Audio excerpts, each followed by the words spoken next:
Hi, this is Charlie in the Aston again. Still got it. It's been about 4 months now. But I just want to... these are first world problems, but I want to show you some of the things that annoy the heck out of me with this car.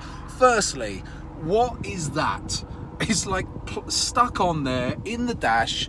The dash is, I don't know, I don't think rate it. It's a £140,000 car, and it's almost like they design these amazing cars, Aston Martin, beautiful looking cars. I mean, this car gets stared at all the time, but then they think, oh, it's Friday afternoon, we better decide what to do with the interior. I know, we use some old parts. So this is like a 6-year-old Aston Martin, Mercedes system. So when you're on the phone, anything above 50 miles an hour, can hardly hear anyone, they can't hear you, so the phone prep is rubbish. And I've got a friend who's got one of these cars. He said, yeah, it's exactly the same.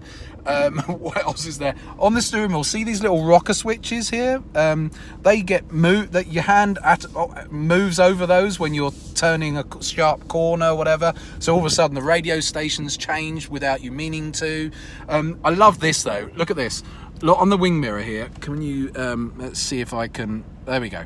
On the wing mirror, there's no blind spot. You know, what car since like 1988 doesn't have one of those little dotted lines down there with a blind spot built within the mirror? The amount of times I've nearly had an accident because I've got a massive blind spot there, and unless you look over your shoulder, then the danger is you're going to hit the blind spot. And the amount of times I've nearly gone into someone on that. What else? Oh, look at this. Nice sun visor here. So you've got your sun visor here. Let's assume the sun's coming in through the side of you as you're driving along. I want to move it out. Oh, the sun visor doesn't come out. So you can't actually have the sun visor on the side when you're driving along. Which, again, what car hasn't had that since, I don't know, 1977?